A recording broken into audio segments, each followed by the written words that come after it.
O que o trouxe aqui, no entanto, para debater a escalada dos regimes autoritários e do nacionalismo de extrema-direita pelo mundo, foi o último livro publicado por ele em 2018. Chama-se How Works Fascism?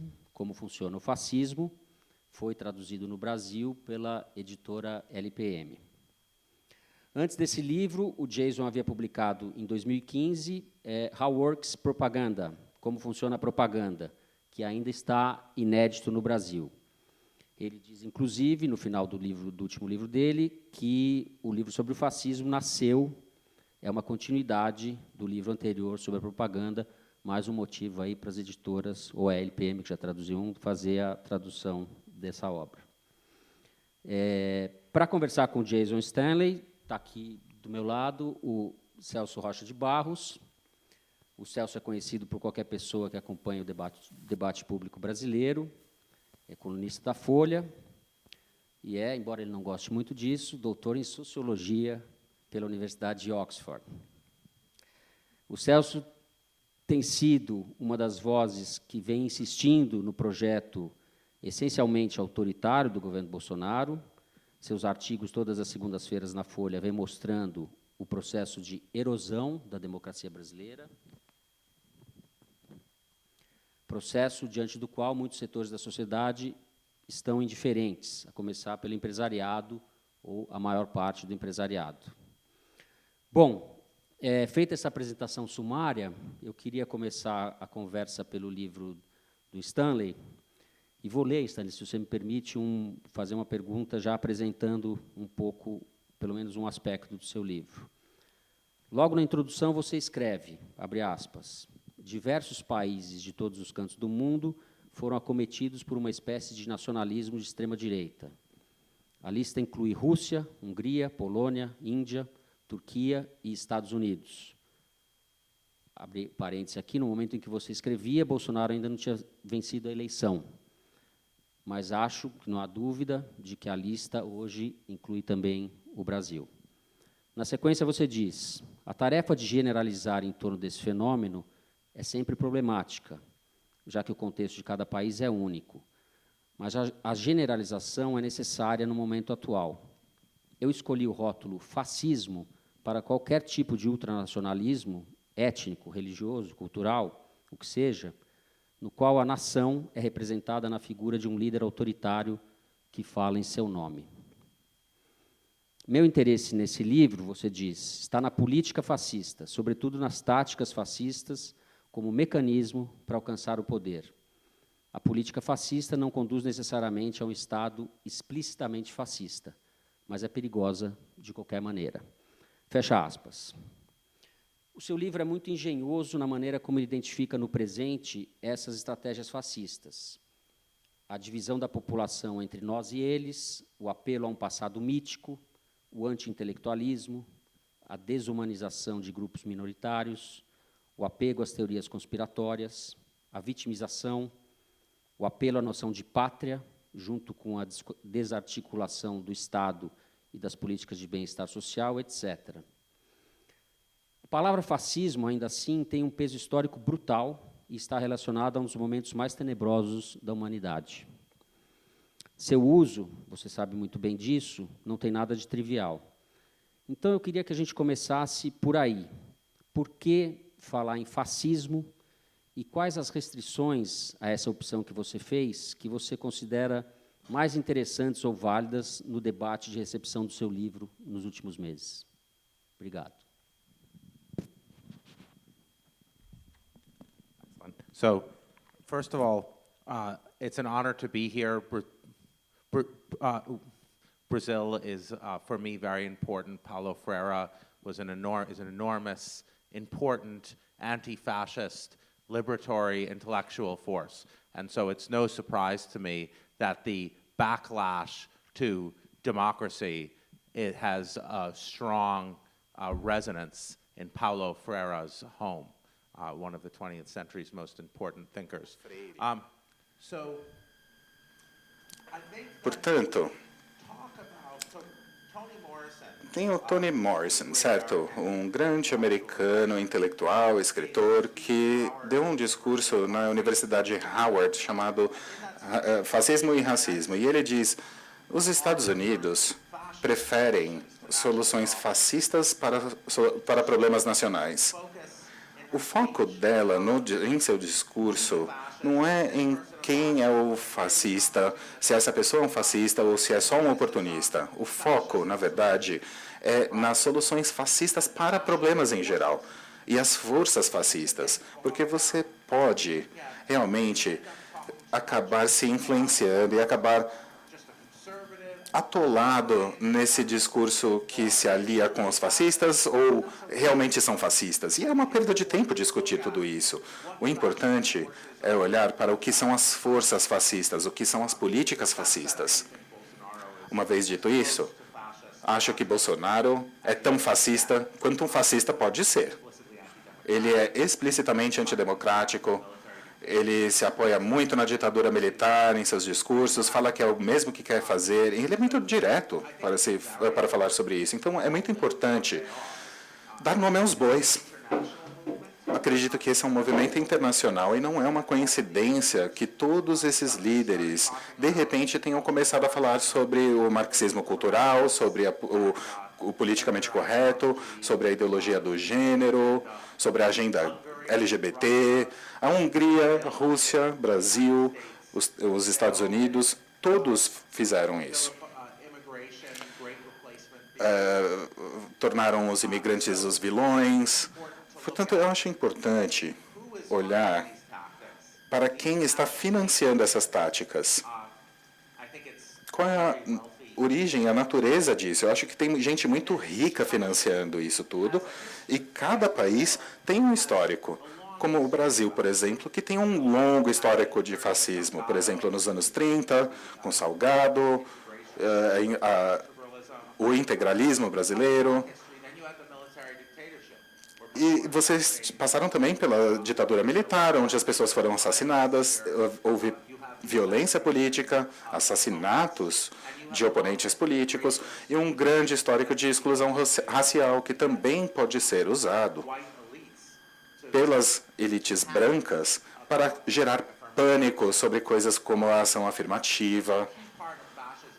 E uma parte central do fascismo é a vitimização das elites dominantes, sendo que essa elite faz outros grupos se sentirem...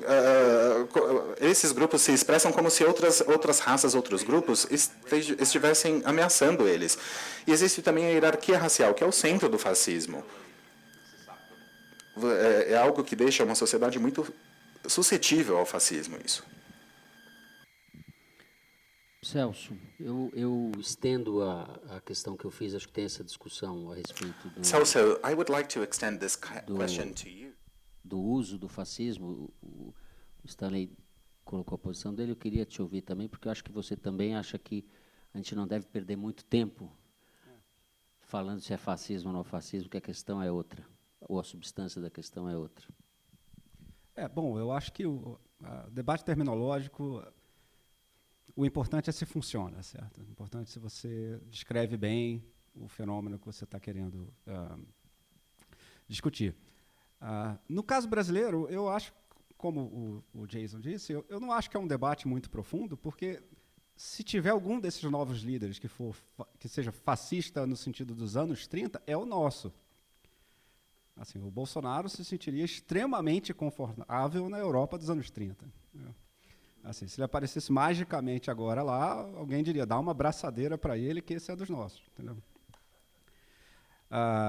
Eu fui recentemente a um debate com uma professora de Direito da UERJ, muito inteligente, e ela me disse uma coisa interessante. Ela disse assim, você tem toda essa literatura recente, o Levitsky, falando sobre essa maneira gradual de corrosão da democracia.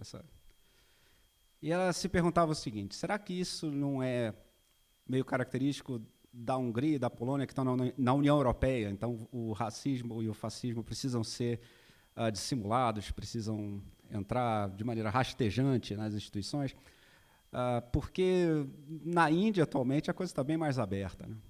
Assim, e o Brasil elegeu, o Brasil, nesse exato momento, tem o governante mais ideologicamente extremo do mundo.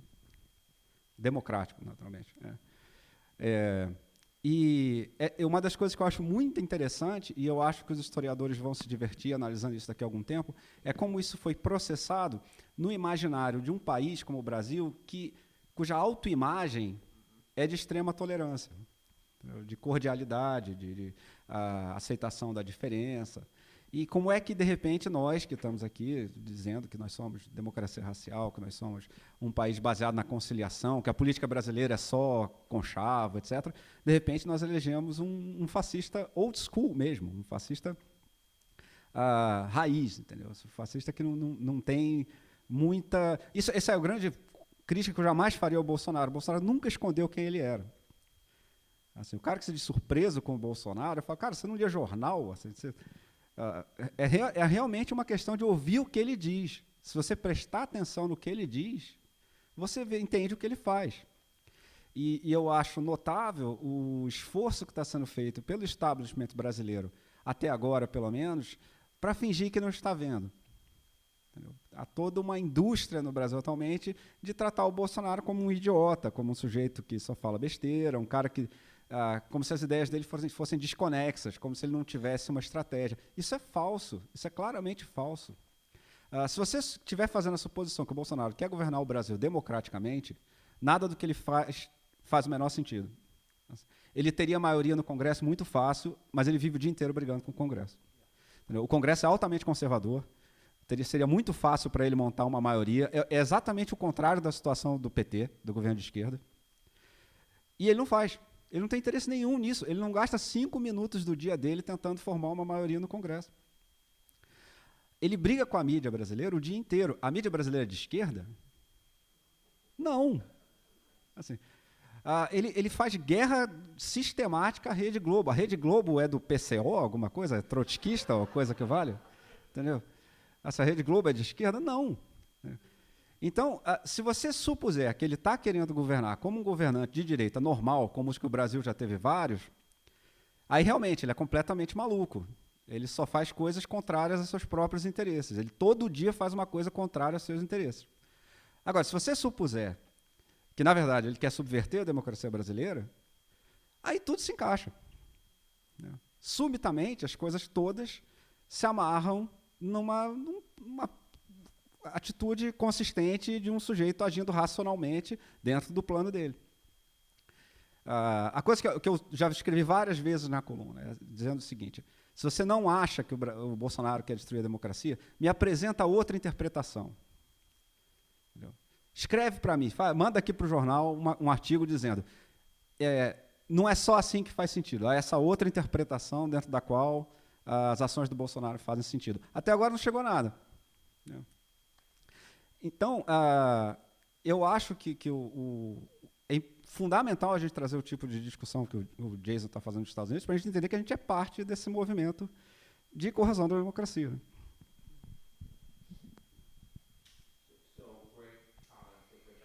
Excelentes os comentários com os quais eu concordo, exceto pelo começo, que, na verdade, você voltou atrás no resto da conversa, porque você falou que a terminologia não importa. E você acabou de ilustrar um exemplo de como a terminologia importa muito. Há países onde eles estão muito acostumados com isso, por exemplo, Oriente Médio, e alguns amigos meus falam que é uma guerra semântica. A guerra semântica, o James Baldwin já avisou, não deixem os homens brancos criarem as definições. Uma das maiores vitórias da extrema-direita, dos fascistas, foi justamente introduzir o termo alt-right, a direita alternativa. Quer dizer, fascismo, supremacia branca, ganham um nome de uma banda de grunge de Seattle. Então, existe uma guerra acontecendo entre fascistas nos Estados Unidos com relação a quem tem crédito por esse movimento. Na verdade, ele é reconhecido como um dos movimentos mais importantes e querem crédito por isso. Mas se a gente chamasse eles de populistas, artigos ridículos surgiriam sobre Elizabeth Warren e Donald Trump. O Brasil, entre vários países, para ficar muito claro e fazer uma analogia com a minha política, que eu estou tentando distanciar da minha análise no livro, eu acho que a cura para o fascismo é, na realidade, é o Lula.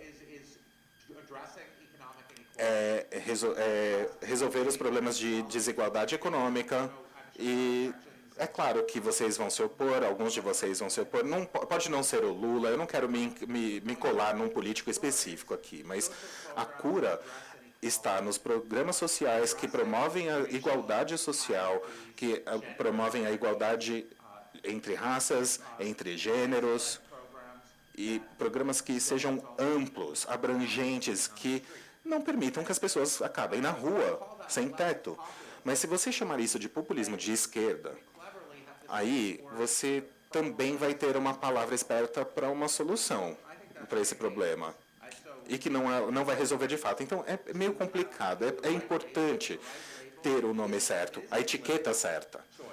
Porque é uma escolha política usar um termo específico para definir algo. Você tem que justificar isso através da história. E, como vocês mencionaram, a política fascista geralmente pinta o oponente como um comunista amedrontador e fala: vocês precisam de um líder macho forte para te defender contra o comunismo. Então, o que está acontecendo? Nos anos 30, o comunismo era puramente econômico. Era o proletariado que estava vindo atrás da sua casa. Agora, eles mudaram para o marxismo cultural. A partir do marxismo, estão falando o seguinte: é isso que está representado aqui no Brasil, na verdade. A tolerância, o progresso, e você acaba chamando isso de marxismo cultural. E, no fundo, o objetivo não é só tomar a sua casa, é, na verdade, tomar a sua cultura, é substituir a sua cultura branca com a cultura dos negros, é substituir a cultura dos homens com a das mulheres. Eles não procuram a igualdade, eles querem tomar o lugar do outro. E é por isso que o protocolo dos anciãos de Zion fala que, na verdade, eu tenho uma citação aqui, mas eles falam que os judeus cantam sobre justiça social e universalismo, mas o que eles querem dizer, na verdade, é tomar o poder. Portanto, o que vocês têm aqui é uma ideia que é meio absurda, porque nos anos 30, na verdade, vocês tinham os bolcheviques matando as pessoas, sabe? Isso assustava. E aí você entendia por que as pessoas recorriam ao fascismo. Mas agora são pessoas que falam assim: talvez você tinha que ler uns autores negros para entendê-los. E as pessoas acham que isso é desistir da democracia. Portanto, tenho um argumento final para expressar aqui. A minha mulher estava falando com o Peter Gordon, é um grande acadêmico, e ele fala: no fascismo, existe muita gente que não é fascista, que se alia aos fascistas. Porque nessas épocas, os conservadores que não são fascistas falam assim: olha, eles vão trabalhar para a gente. Então, esquece essa história de democracia. É mais fácil a gente se alinhar com os fascistas, que eles vão fazer o trabalho sujo para a gente. E aí o Peter Gordon falou para minha mulher isso, e disse: muitas pessoas que se alinham aos fascistas não são fascistas, como vários conservadores que se juntaram ao partido nazista.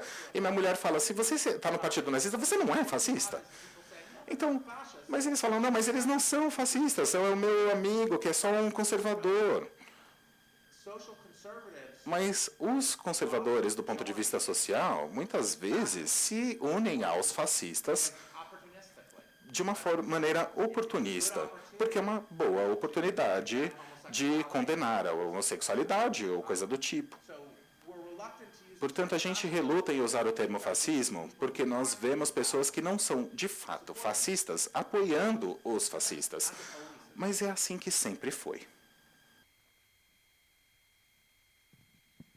Jason, eu queria aproveitar a sua presença para a gente falar um pouco da eleição americana e do que está em jogo. Tá conseguindo? Ok. Ok. Eu dizia que eu queria aproveitar a sua presença para a gente falar um pouco da eleição americana, eleição presidencial de novembro, e o que está em jogo nessa eleição. É, sem dúvida, o evento político mais importante desse ano, a não ser que ocorra outra coisa, não há nada comparável à eleição americana em termos de importância política e de efeitos que isso pode ter em escala mundial. Como você está vendo isso, o Trump se reelegendo, o que hoje parece mais provável, a gente não sabe porque o mundo entrou numa ciranda de incertezas muito grande, mas hoje, olhando as coisas, o Trump ainda parece favorito. Você teme ou avalia que uma reeleição do Trump vá agravar essa tendência autoritária, essa tendência fascista em diversas partes do mundo?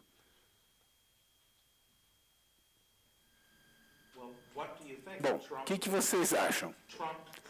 O Trump disse ontem com a imprensa, falando com a imprensa, falou que, na verdade, no fascismo, o tempo ocorre de forma diferente. 24 horas pode demorar 3 anos, parece que foi no mês passado. Mas, de qualquer maneira, ontem à noite, falando à imprensa, ele elogiou imensamente o Bolsonaro por ser um maravilhoso líder. O que vocês acham que vai acontecer, né, com o Trump?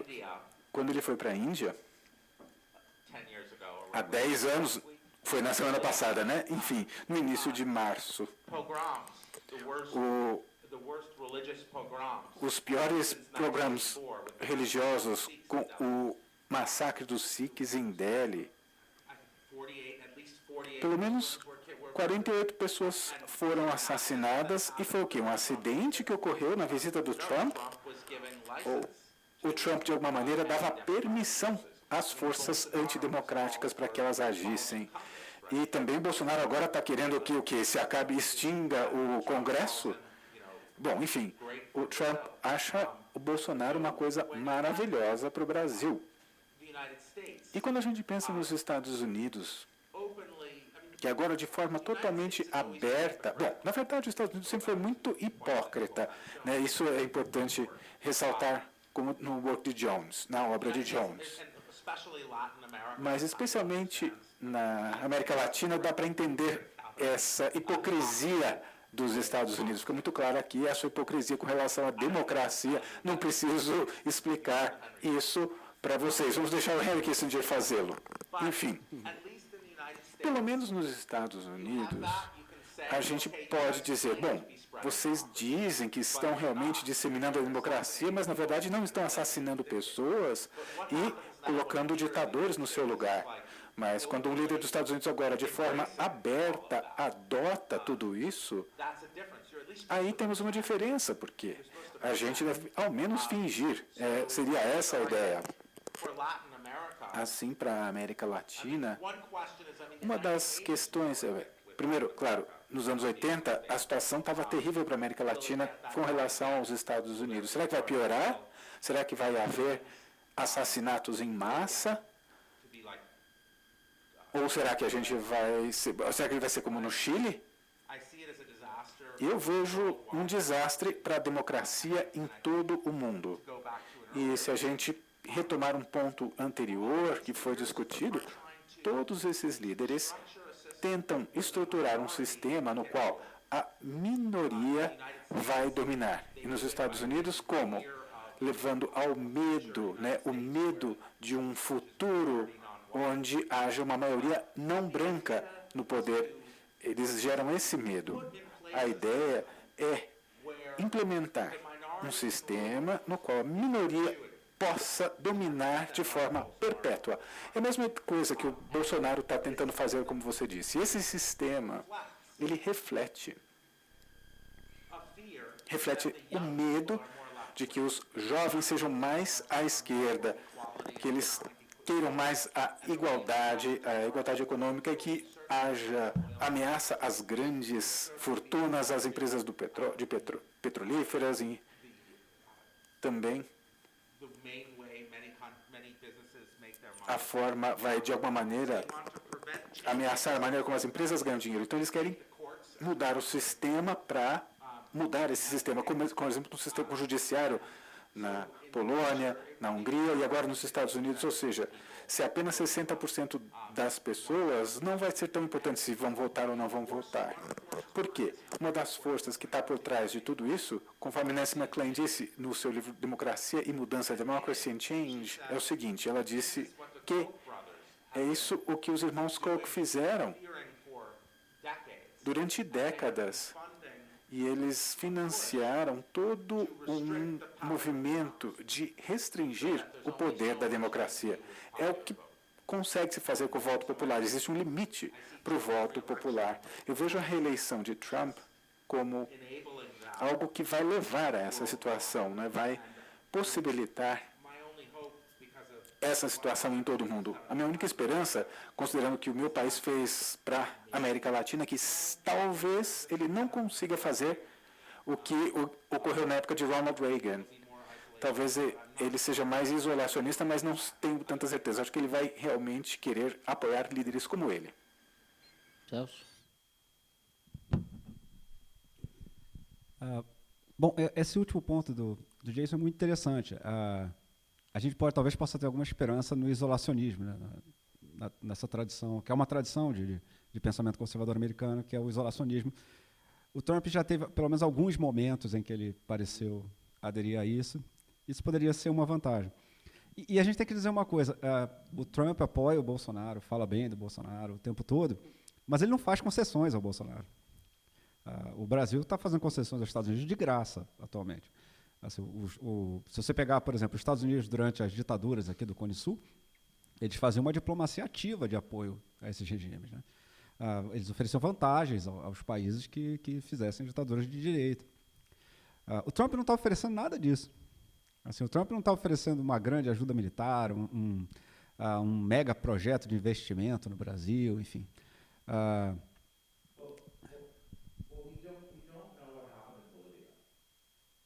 Sim. So I would hold on to that.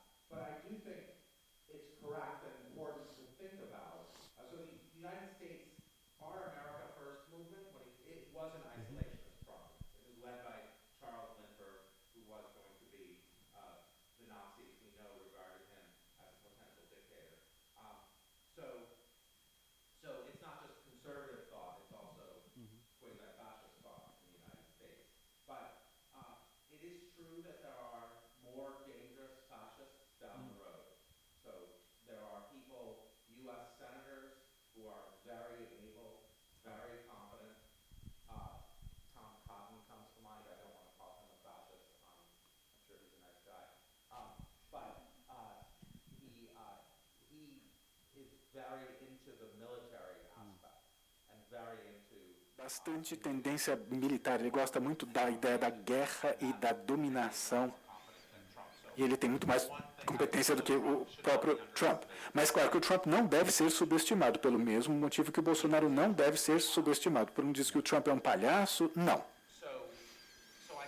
Por isso, eu acho que uma das coisas que me preocupa é que se o Biden vencer e não lidarmos com o problema da desigualdade racial, de gênero, econômica, realmente essa brecha gigantesca entre os ricos e os pobres, se a gente não trabalhar com todas essas questões, existe muita corrupção no sistema. Vocês reclamam da segunda casa de Lula, mas cada presidente tem milhões de dólares. Por exemplo, Tony Blair, 250 milhões de dólares.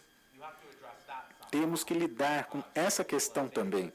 As pessoas pensam no sistema, mas quem sabe da próxima vez, bom, a coisa vai ser ainda pior.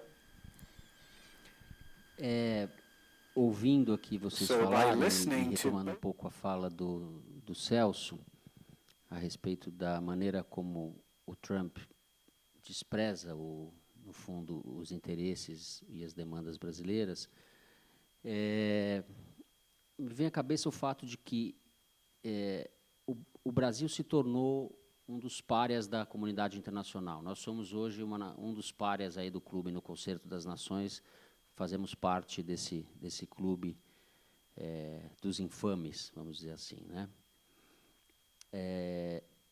A despeito disso, nós, mais do que nunca, somos irrelevantes para o mundo. É isso que eu acho que a sensação de irrelevância do Brasil no âmbito mundial nunca foi tão evidente, a não ser pela questão amazônica. A questão amazônica tem interesse porque as consequências da destruição da floresta, que pode se tornar uma destruição irreversível a partir de determinado momento, os especialistas discutem qual é esse ponto, alguns dizem que ele está muito próximo, né? A gente não sabe, mas o que a gente sabe é que o Bolsonaro está fazendo tudo para acelerar a destruição da Amazônia. As fiscalizações caíram de maneira como nunca tinham caído, há uma política de desmonte dos órgãos de fiscalização, do IBAMA, do Ministério do Meio Ambiente, e um incentivo às práticas predatórias lá. Então, a minha pergunta para você, Jason, é mais, faz sentido essa percepção de que o Brasil se tornou irrelevante para as discussões mundiais? Não que nós tenhamos sido muito relevantes um dia, mas piorou. E que a questão amazônica é a questão que ainda nos une ou nos prende a um debate global progressista?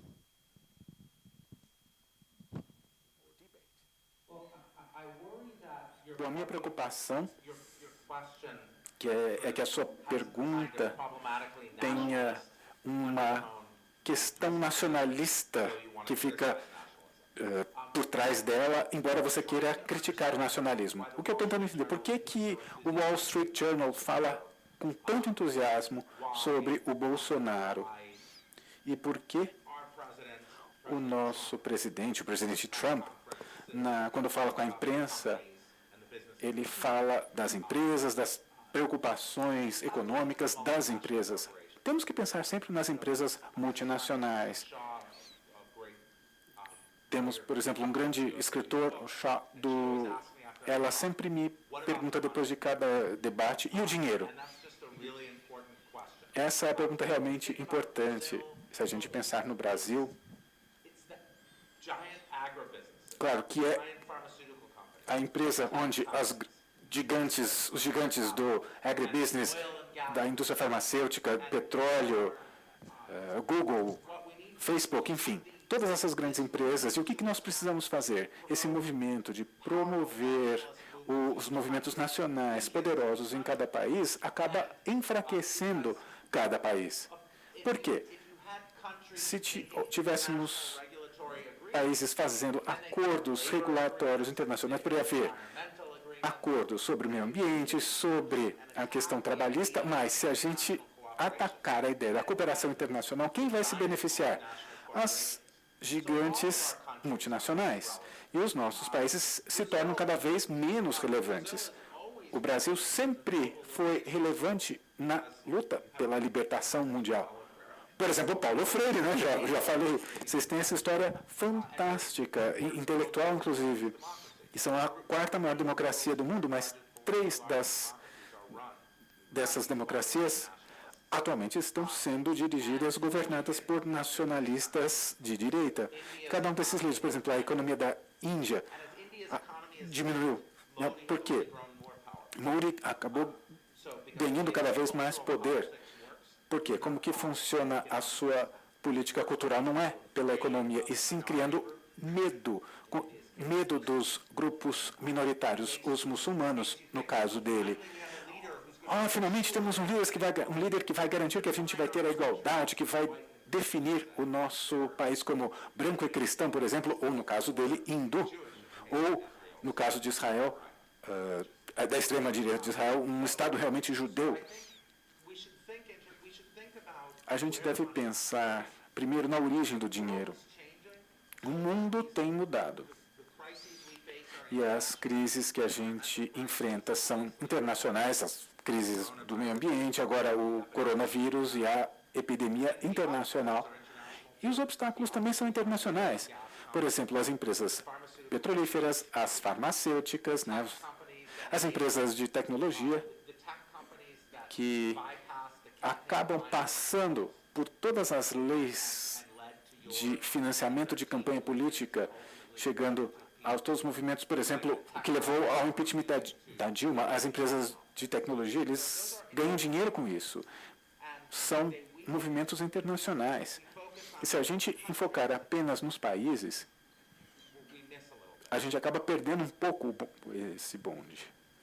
Celso, falar alguma coisa sobre essa So, Celso, do you have anything to say about questão da this Amazônia? issue?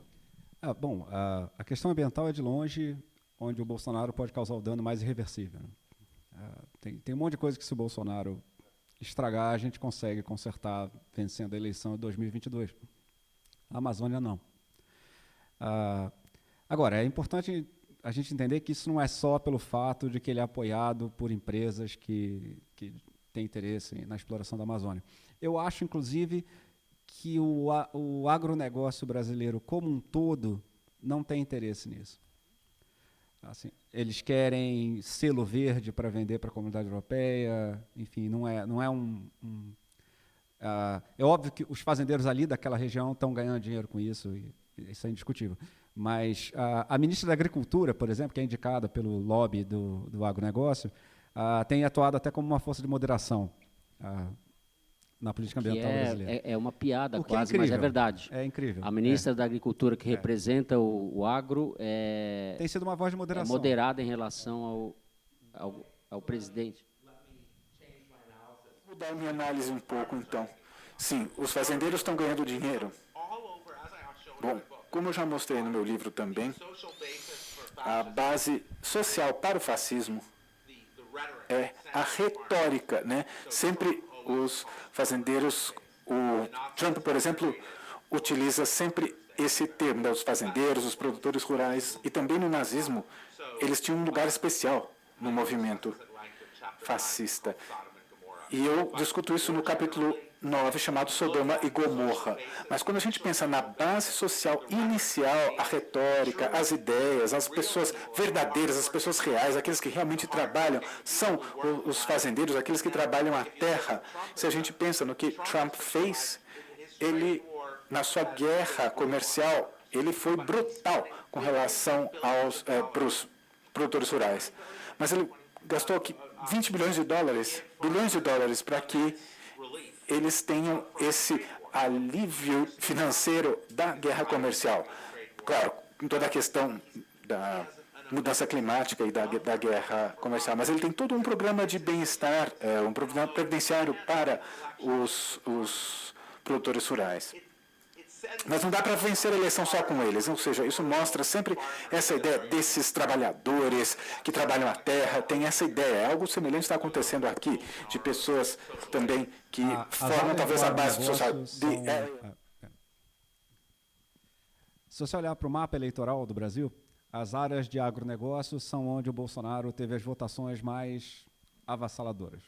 Assim, ele teve as vitórias mais amplas. Mas, por outro lado, ele vem sendo mais radical do que as lideranças do agronegócio vinham pedindo, por incrível que pareça.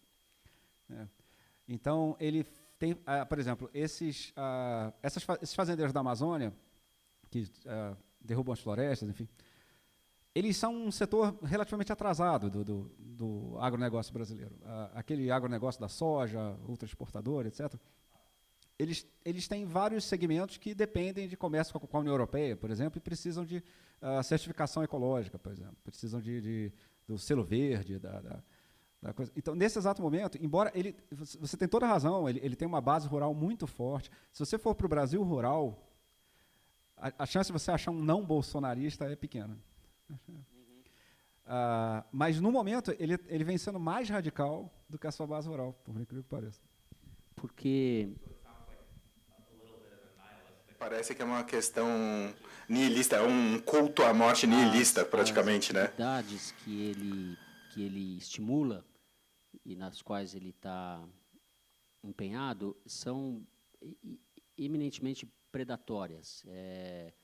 Fazer mineração em terra indígena, expandir a fronteira do gado. Quando houve um problema com o preço da carne, ele falou, vamos pôr boi em terra indígena.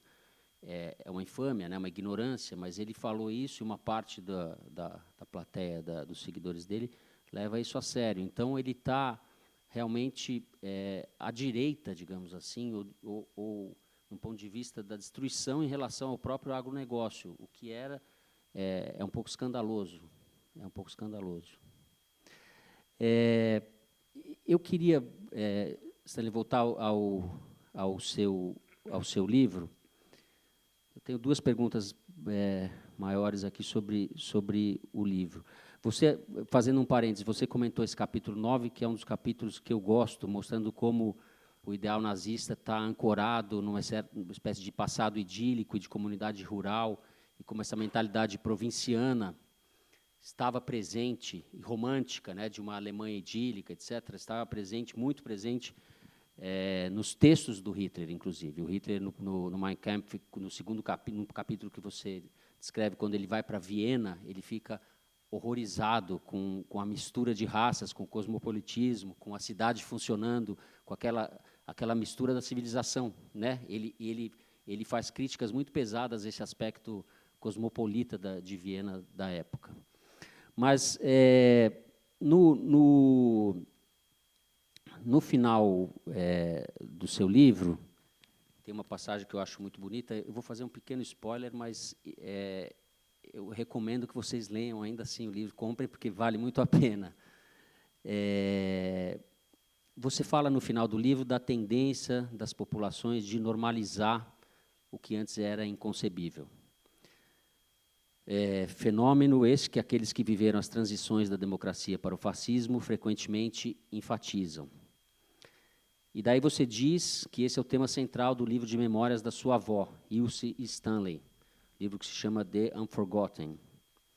E você, em outro momento do livro, comenta que o seu livro seria impossível sem a inspiração, a referência do livro dela, esse livro de memórias dela na Alemanha nazista, foi, digamos assim, central para que você pudesse organizar o seu trabalho. A sua avó viveu em Berlim até o que você diz, o último momento possível, julho de 1939, para que ela pudesse continuar trabalhando na resistência. Entre 1936 e a Kristallnacht, que é como ficou conhecida a noite de 9 para 10 de novembro de 1938, quando foram mortos centenas de judeus e presos milhares de outros numa perseguição que aconteceu na Alemanha, uma data que prenunciava, ou que já era o horror que via adquirir outra escala a seguir. Nesse período todo de 1938 até essa data, sua avó trabalhou num campo de concentração de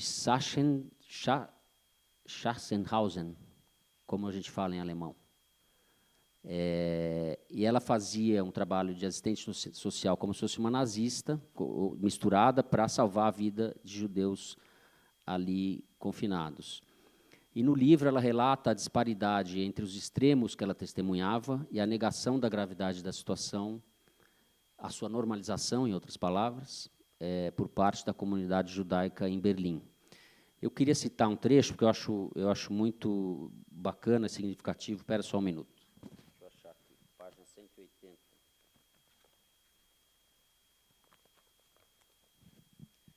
É um trecho que você cita do livro de memórias dela.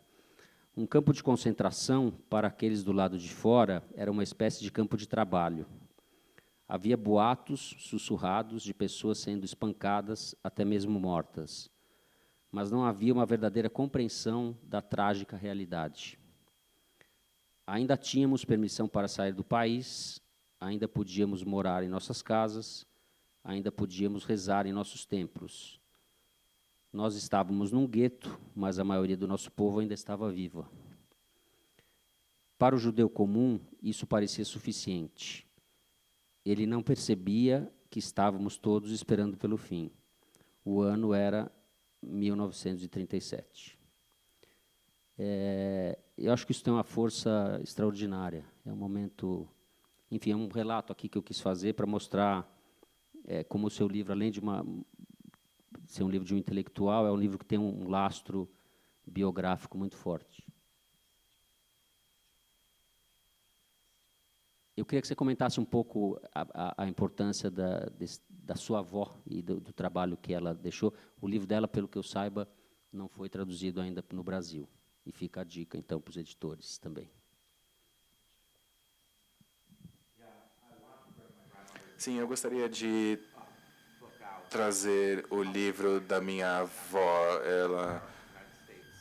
Ele foi publicado nos Estados Unidos e vendeu mais de 30 mil cópias, chamado The Unforgotten, Os Inesquecidos. E muitas vezes ela relata sobre como ela salvou centenas de judeus, escondendo eles em apartamentos em Berlim. E desculpe, eu me emociono falando sobre isso. Se essa tivesse sido a sua avó, vocês entenderiam que é um negócio complicado de lidar. É muito emocional. Me deixa muito emotivo pensar nisso, mas The kind of, I mean, she was an astonishing figure. ela era uma pessoa incrível. Ela amava a Alemanha, assim como vários outros judeus alemães. E ela se recusava a acreditar que todos os alemães que não eram judeus eram maus. E é claro, ela tinha amigos comunistas, resgatou eles. A maioria daqueles nos campos de concentração eram comunistas. Alguns eram judeus, mas nem todos. E ela também era uma pessoa do teatro. Portanto, ela tinha uma crença profunda que a Alemanha não era aquela. Que em 35 ela fez um relato em que ela diz que algumas pessoas pensavam que os alemães eram assassinos. Então eu achei que que a Alemanha tinha sido tomada por um pequeno grupo de assassinos, entende? E eu consegui fazer um contrato para um filme com base no livro. Eu acho que o Michael Curtis falou que tinha interesse em produzir, e ela recusou por duas razões. Primeiro, os alemães ficam ruins, se passam por maus nessa história. Em segundo lugar, ela acabou se apaixonando pelo oficial da Gestapo que deu um passaporte para ela escapar, e ela não gostaria de falar sobre isso. Ela fala que ela acha que isso é um clichê, porque é uma história comum de romance. Mas enfim, ela morreu antes de eu nascer, logo antes de eu nascer. Mas o legado do Holocausto geralmente foi presente na minha casa.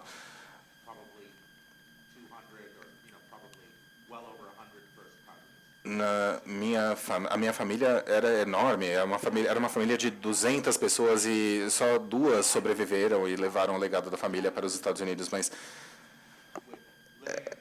era uma história onde elas viveram com os negros, com a sua luta pela liberdade, e de forma que elas não podiam abrir mão dessa esperança. As memórias da minha avó não só me ajudaram pela inspiração, mas quando a gente pensa nos tempos que estamos vivendo, e os nazistas não são os anos 40. O Hitler chegou ao poder em 1932 e os campos de concentração foram mais para 10 anos depois. Então, na verdade, vocês querem olhar para o que a gente está passando agora são os anos 30. Quais eram os sentimentos em Berlim nos anos 30 nas ruas? Eu fiz um trabalho com campos de detenção nos Estados Unidos, porque nós não sabemos o que acontece com esses centros de detenção de imigrantes, certo? Os congressistas têm que avisar com 2 semanas de antecedência antes de visitar esses campos, então nós não sabemos o que acontece lá. O propósito deles é tratar as pessoas de maneira terrível, de forma que elas saiam. Este foi o intuito dos campos de concentração nos anos 30 também, porque eles prenderam os 30 mil judeus, bateram neles e libertaram eles em 6 semanas, porque eles queriam que eles se autodeportassem, e é isso que está acontecendo agora. No livro da minha avó, e agora nesse painel, e pensando nesses trabalhos feitos nos campos de concentração, eu li parte do livro sem dizer que era minha avó. Eu só disse no final da palestra que ela veio, na verdade, com o meu pai, que tinha 6 anos de idade, e ela escreveu o livro. Mas 3 anos depois do começo do governo do Hitler, ainda era 1935. As Olimpíadas foram em 36. Então, ainda muita coisa que a gente sabe que aconteceu no nazismo aconteceu 4 anos ainda depois disso. As coisas se moveram lentamente, se movem lentamente. Quando ela fala da burocracia, quando ela fala em encontrar uma forma de escapar dos campos de concentração e arrumar advogados e documentos específicos, isso me parece muito semelhante ao que acontece agora. E ela fala da relação entre a Gestapo e a polícia. Ou seja, ela discursa sobre como os policiais eram geralmente os bonzinhos nos anos 30. Eles não gostavam da Gestapo na época. A Gestapo era como se fossem forças especiais que o Hitler atribuiu poder em competição com a polícia. E a polícia se sentiu preterida e falava, olha, nós estamos aqui, nós somos os guardiões da lei, e prender pessoas porque são comunistas não é a lei. Havia uma tensão aí. A minha avó fala muito sobre como você tentava ser preso pela polícia para fugir da Gestapo, às vezes. Isso parece o que está acontecendo com o Departamento de Imigração nos Estados Unidos. Nós vemos a tensão e a relação entre a polícia local e o Departamento de Imigração. A missão e o objetivo deles são muito diferentes. Portanto, esse é um norte muito útil, porque todos falam, não é fascismo porque não tem Auschwitz. Mas, quer saber, em 1936 e 37, não existia Auschwitz também. Celso, algum comentário? Não. Nós já passamos das 6, eu não sei se alguém tem alguma questão, quer colocar. Eu pediria que vocês. A hora é agora. Aproveitem. Não sei se alguém tem alguma pergunta. Se não, continuo eu aqui. Perguntas não. Hã? Tá.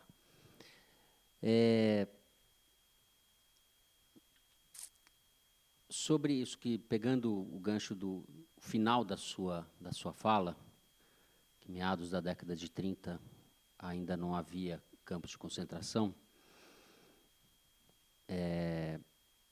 o capítulo 10 do seu livro tem como título justamente Arbeit macht frei, que é, tradução, o trabalho liberta, que era o slogan dos pórticos de alguns campos de concentração nazistas.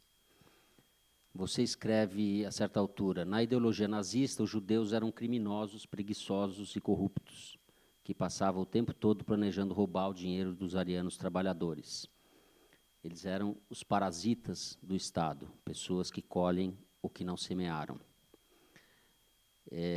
Mais adiante você diz, a dicotomia trabalho duro versus preguiça, assim como a dicotomia cumpridores da lei versus criminosos, estão no cerne, a dicotomia está no cerne da divisão fascista entre nós e eles, que é o subtítulo do seu livro, justamente.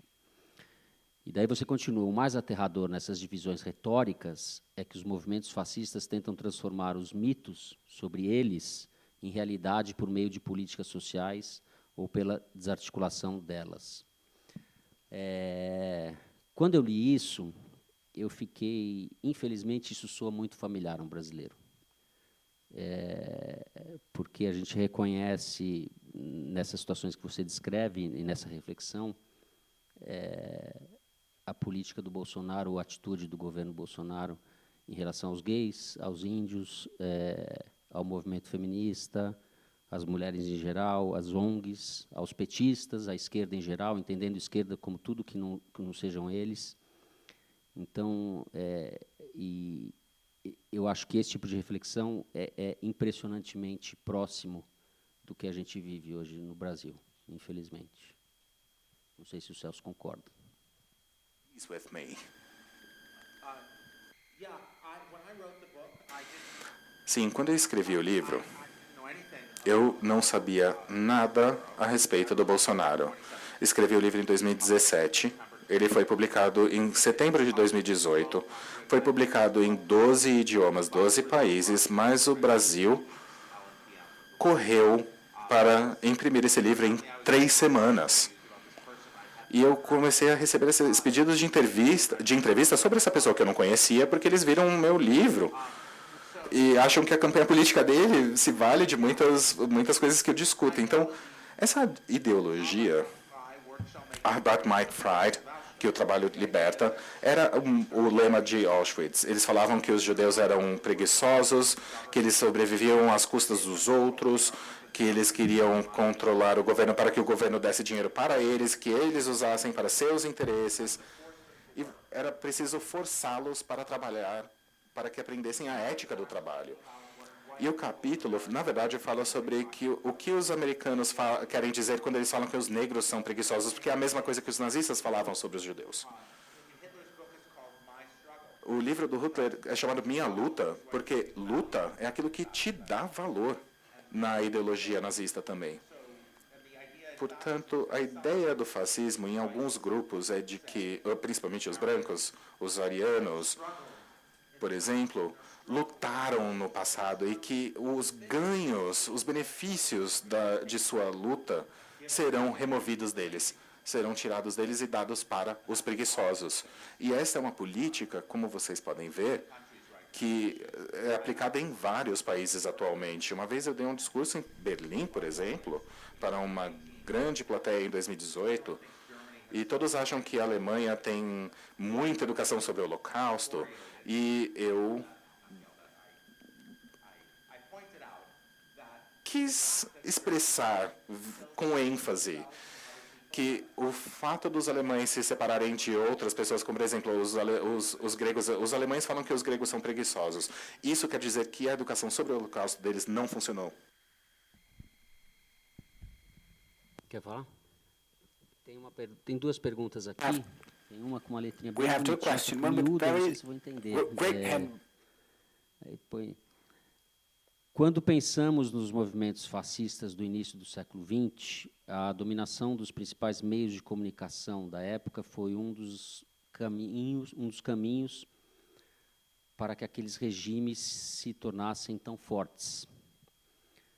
Hoje, nos governos fascistas que assumiram nos últimos anos, esse controle dos meios não foi tão necessário para a ascensão desses regimes. O que você pensa sobre isso? Eu acho que aí é uma questão, também existe a questão das redes sociais e as implicações delas na vida pública, né? in public life. Okay, this has been written Bom, isso já foi this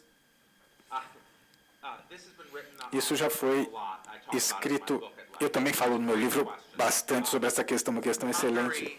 A Hungria restringe os meios de comunicação, ou seja, eles trabalham da maneira antiga, mas acho que é uma forma na qual se pode destruir a realidade sem dominar a mídia. Acho que os tecnólogos da política russa conseguiram descobrir como fazer isso. A gente acaba enchendo de merda, né, a situação. Como destruir a realidade? Uma maneira é como do 1984, ou seja, esta é a verdade, é a única verdade, esta é uma das maneiras de destruir a realidade. Mas a propaganda de Putin,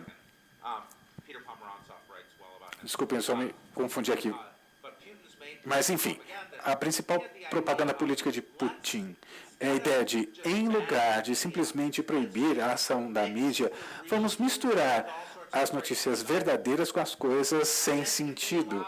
E aí, se permitirmos, por exemplo, que uma televisão como a RT, que tenha pessoas razoáveis e também alguns nazistas, alguns stalinistas, a gente misturar todos eles e também os da teoria da conspiração, enfim, dizer quem foi o responsável pelo ataque do 11 de setembro. A gente junta tudo isso e permite que todos falem, incluindo pessoas absolutamente loucas, que não tem nada a ver com a realidade. Aí as pessoas vão perder a noção daquilo que é verdadeiro e daquilo que é falso. E essa é a situação que vivemos.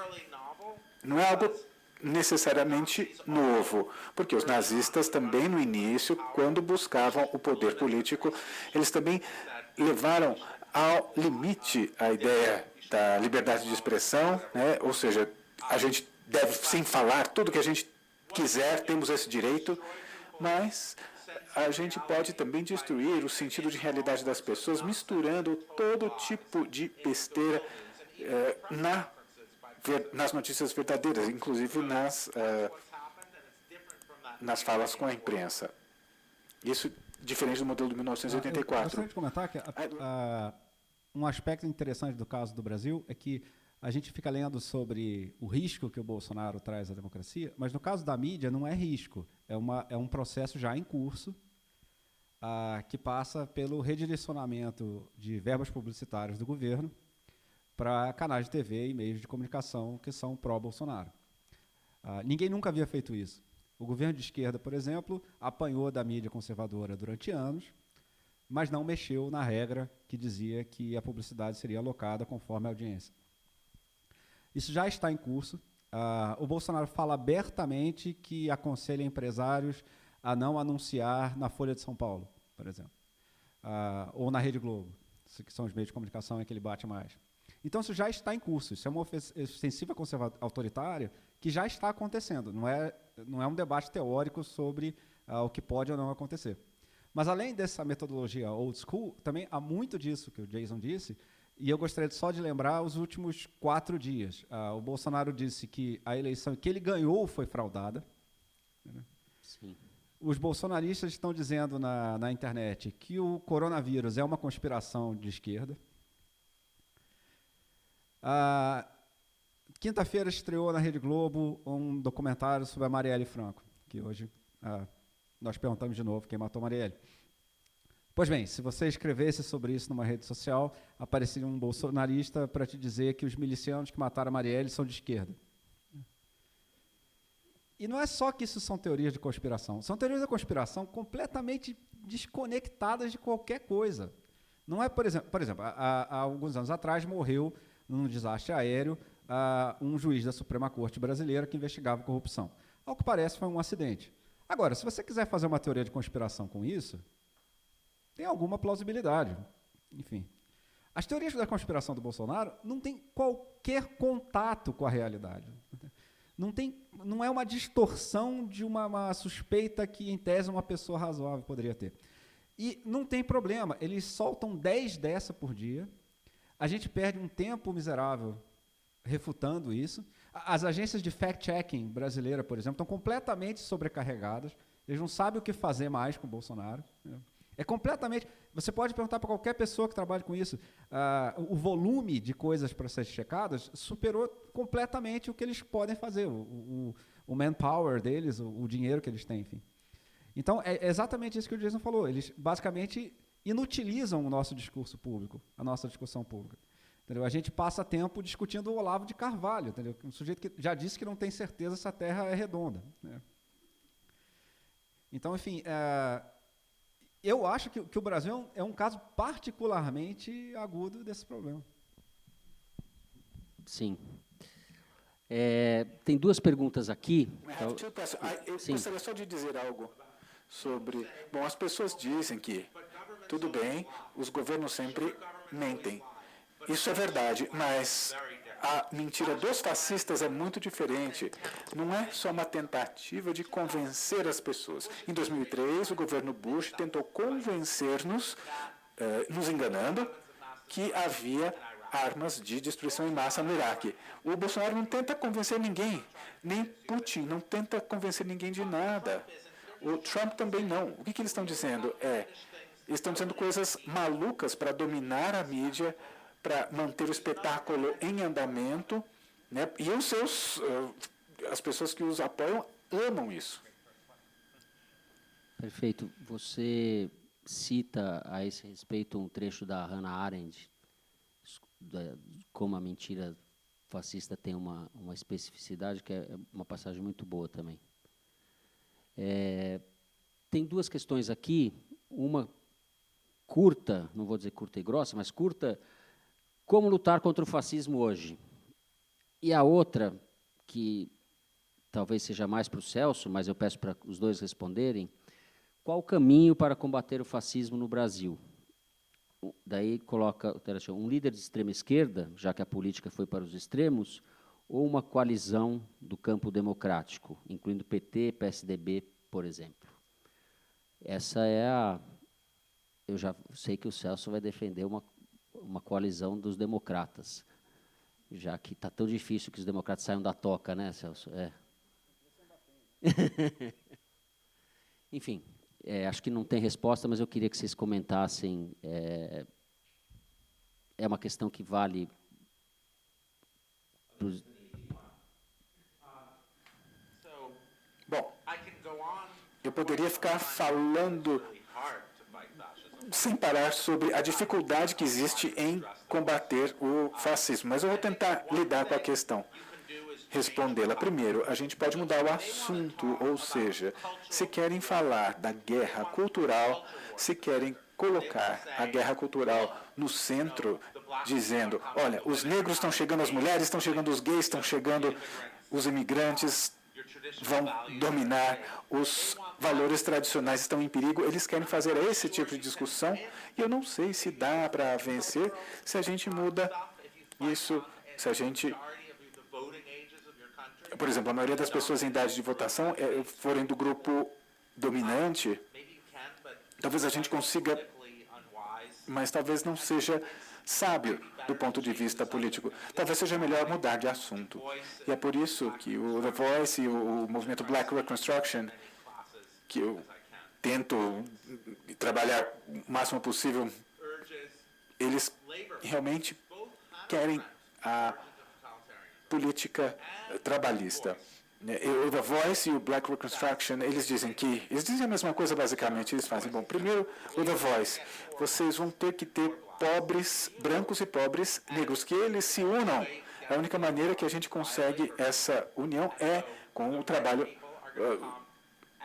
os sindicatos e os trabalhistas, ou seja, o único medo deles é dessa força, eles vão atacar os sindicatos e tentar se conectar com os pobres brancos, utilizando essa guerra cultural contra os negros. Nos sindicatos, a gente lembra da centralidade de atacar para os fascistas, é fundamental atacar os sindicatos, né? Primeiro vieram os comunistas, eu não disse nada porque eu não era comunista. Depois veio os sindicalistas, eu não disse nada porque eu não era um sindicalista. E, em terceiro lugar, eles atacaram os judeus. Eu não disse nada porque eu não era judeu. E aí, eles vieram atrás de mim e não tinha mais ninguém para me defender. Ou seja, é esse que são os alvos do fascismo. O comunismo, o socialismo, os sindicatos e as minorias. A solução tem que ser que os sindicatos nos Estados Unidos, por favor, claro, sem entrar em maiores detalhes, eu não vou falar da história do sindicalismo americano, mas é sempre algo problemático do ponto de vista racial também. Mas é necessário haver uma coalizão entre eles para que as pessoas mudem de assunto. Todo mundo gosta do final de semana. É ótimo, claro. Por que não dá para unificar essa ideia e as pessoas realmente estão tentando roubar o final de semana de nós, dizendo que a gente deve trabalhar mais para provar que nós somos ou que nós merecemos o dinheiro que ganhamos, enfim. Por isso, a política de classe é o primeiro ponto. Segundo, pensar em algo comum. Bom, uma coisa que ocorreu na Suíça. Na Suíça houve um referendo no qual eles vão expulsar todos os imigrantes criminosos, ou seja, claro, é na Suíça, o imigrante, se o seu avó nasceu na Suíça, você pode ser considerado um imigrante também. Se foi criado na Suíça, você pode ainda assim não ser um cidadão suíço, mas um criminoso, claro, alguém que traficou drogas. E 60% de apoio foi o que eles receberam. Assinaturas suficientes, 60% foi o número de apoio para essa medida. E considerando conservadores, liberais, progressistas, todos eles se reuniram e venceram. E eles mudaram o assunto de imigrantes criminosos para a noção de justiça. Ou seja, nós somos suíços, nós trabalhamos com a noção de justiça. Celso. Bom, em primeiro lugar, isso que o Jason disse evidentemente se aplica ao Brasil, e, aliás, no Brasil é mais fácil, porque uma das coisas que distingue o Bolsonaro de outros governos de extrema-direita atuais é a sua postura anti-pobre. Assim, o Bolsonaro tem muito pouco discurso social comparado ao Orbán, por exemplo, da Hungria, ao Erdogan, entendeu? A esses outros líderes. Mesmo o Trump tem a coisa dos operários, do Rust Belt. O Bolsonaro não tem nada disso. O Bolsonaro está desorganizando completamente o Bolsa Família, o programa criado pelo PT para combater a pobreza. E isso, cá entre nós, ninguém achou que qualquer governo teria coragem de fazer isso. Assim, porque talvez isso seja mesmo suicídio político. Enfim, se você olhar as concessões recentes do Bolsa Família, elas quase não acontecem nos estados mais pobres, onde elas deveriam naturalmente acontecer, porque não são estados bolsonaristas. Isso é dinamite política, isso é uma jogada arriscadíssima deles. E isso claramente pode ser explorado. E eu acho que o pessoal já notou que é por aí, porque o Congresso Nacional, que vinha apanhando do Bolsonaro consistentemente, na semana passada, aprovou uma medida de auxílio social aos idosos, o BPC, que é completamente insustentável fiscalmente. O governo não tem dinheiro para fazer aquilo, mas o que eles perceberam é o seguinte, é aí que você bate. Faz isso e obriga o cara a vetar. Obriga o cara a vir na televisão dizer eu não vou fazer isso. Porque esse é o ponto fraco dele. Esse é o espaço que ele não ocupou. Ele não tem um bom discurso para os pobres. E isso não é a regra dos atuais autoritários. Assim, se você pegar na Hungria, por exemplo, o Branko Milanovic recentemente publicou um gráfico mostrando que o crescimento econômico da Hungria durante o período do governo autoritário foi pró-pobre, beneficiou os pobres. Isso não está acontecendo no Brasil. Então, isso é um ponto fraco do Bolsonaro, claramente. Eu gostaria de falar mais uma coisa sobre como combater. A gente precisa do jornalista investigativo corajoso, como a Patrícia Mello. A Patrícia Mello, né? Precisamos de pessoas que estejam trabalhando nos Estados Unidos, por exemplo, Ida B. Wells, ou seja, pessoas que vão trabalhar, por exemplo, o caso do linchamento dos negros americanos. Ela tabulou toda uma série de jornais e tabulou os dados. Por que as pessoas estão sendo linchadas? Por que há esses linchamentos? Mesmo se pensasse que apenas 30% dessas pessoas, acho que 31%, enfim, dessas pessoas, né? Não me lembro o número exato, mas 30%, enfim, das pessoas que foram linchadas foi devido a acusações apenas, né? Ou seja, ela consegue argumentar corretamente, claro, que não havia nenhuma briga entre brancos e negros, mesmo que a gente pensasse que houvesse. A maior parte das pessoas que estavam sendo linchadas não era esse o motivo pelo qual elas estavam sendo linchadas. Enfim, a casa dela foi incendiada, enfim, uma série de ameaças. E no jornalismo investigativo é importante realizar essa tarefa sem medo, né? Sem medo de dizer as coisas, de realmente falar contra quem está no poder. E o fascismo sempre tem políticas com campanhas anticorrupção. Trump fez, Putin também, né? Todos eles fizeram campanhas anticorrupção. E o jornalismo investigativo pode mostrar que essas campanhas anticorrupção, na verdade, são campanhas corruptas e que vão receber bombas. Mas não dá para ter democracia sem Bom, esse nosso tempo está chegando ao fim. Tem duas perguntinhas aqui. A primeira diz, vale para o Brasil e vale para os Estados Unidos. Recentemente, líderes dos outros poderes, judiciário e legislativo, têm evitado responder ou rebater à altura as barbaridades faladas pelo Bolsonaro, na tentativa, diz a pergunta, de deixá-lo falando sozinho. Você acha que essa é uma boa Celso, que essa é uma boa opção política, e depois, para o Jason, fazendo um paralelo com Trump, o que você diria dessa estratégia? Ela é adequada? Começamos com o Celso. Bom, esse é o argumento que eu mais ouço. Se você conversar com colegas, cientistas políticos, etc., a maioria sabe que o Bolsonaro oferece risco à democracia brasileira. Não é um segredo, não é? Enfim, ele mesmo diz que oferece risco à democracia brasileira. Mas o que muita gente diz é o seguinte: eles acham que a melhor maneira de combater o Bolsonaro é continuar funcionando normalmente e deixar que ele se afogue dentro da dificuldade imensa que é administrar o Brasil enfim, e lidar com a divisão de poderes e etc. Bom, isso vai dar certo? Eu não tenho como dizer com certeza, porque isso depende de você conhecer bastidores que eu não conheço. Depende de você conhecer bastidores das Forças Armadas, bastidores do Supremo, enfim, bastidores do mundo dos negócios, que eu não conheço. Se você me disser que eles estão inteiramente fechados com a democracia e que, em caso de uma ofensiva aberta do Bolsonaro à democracia, eles vão resistir bravamente, e se você tem essa informação, então você deve continuar fazendo isso que todo mundo está fazendo. Deixa ele falando sozinho e vamos tocando. Ninguém me deu essa informação até agora. Sem essa informação, a estratégia me parece completamente idiota. Porque a cada dia que passa, você pega o Congresso. O Congresso foi responsável por tudo de funcional que teve no Brasil desde que o Bolsonaro ganhou a eleição.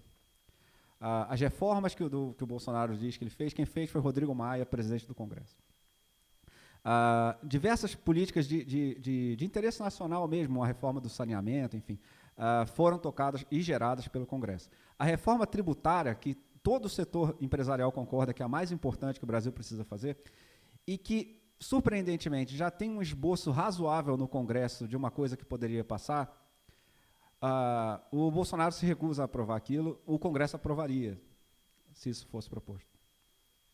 Pois bem, então o Congresso vem tentando funcionar normalmente, vem tentando funcionar como sempre funcionou, até melhor do que costumava funcionar, para ser honesto.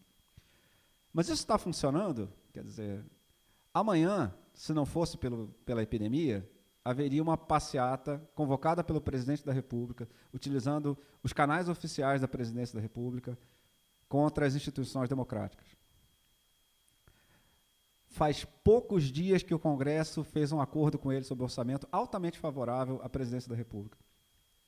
E ele manteve a manifestação. Então, eu volto a dizer, a não ser que você tenha uma informação de bastidor, assim que eu não tenho, e que realmente prove que não há a menor possibilidade dele conseguir mudar a composição do Supremo, ou mudar as regras eleitorais, ou uma coisa dessa, se você tiver essa informação, então realmente eu estou errado. Mas eu não tenho essa informação. E os fatos observáveis sugerem que não está dando certo tratar o Bolsonaro como presidente normal. Assim, quantos editoriais de jornal mais a gente precisa dizendo que, não, dessa vez foi longe demais, entendeu? Assim, ele vai longe demais todo dia, quer dizer, assim, e não acontece nada. O Bolsonaro não sofreu qualquer sanção até agora das instituições pelos seus ataques às instituições. E é tudo dentro dessa filosofia que, não, se você for funcionando normalmente, ele vai se perdendo o seu impulso, o entusiasmo popular por ele vai perdendo, esse apelo antissistema dele vai caindo, porque ele vai ter que governar normalmente, e, eventualmente, ele vai perder apoio popular e perder. Isso está acontecendo? Quer dizer, assim, a popularidade dele é muito baixa para essa fase, para esse momento do governo dele, para esse período do mandato. Mas não é baixa. Assim, ele ainda tem 1/3 do eleitorado que continua apoiando ele. Num país que tem eleição de 2 turnos, você ter 1/3 do eleitorado é bastante voto. Ele certamente iria para o segundo turno agora, se tivesse uma eleição. Então, pode ser que haja uma estratégia brilhante de gente com muito mais inside information que eu, e que sabe o que está fazendo e talvez consiga moderar o Bolsonaro desse jeito. Eu só não vi ainda nenhuma evidência disso. Perfeito. Stanley.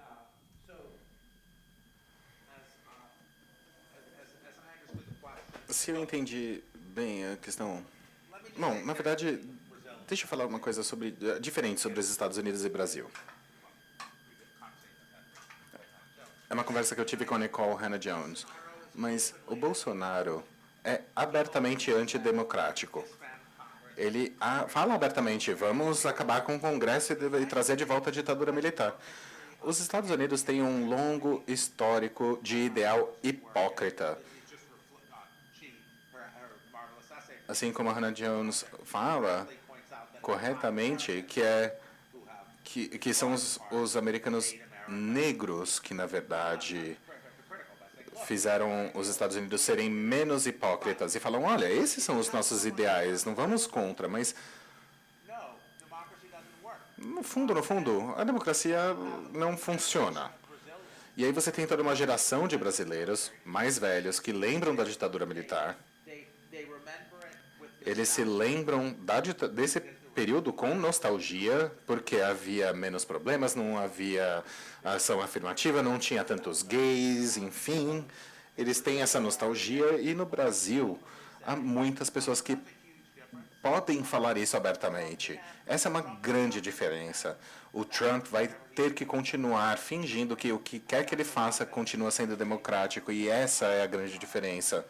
Essa é a arma que nós temos nos Estados Unidos em nosso arsenal contra forças antidemocráticas. Mas a Hungria já mostrou o caminho, a Polônia também com os judeus, com os juízes, e nos Estados Unidos também vemos uma possibilidade.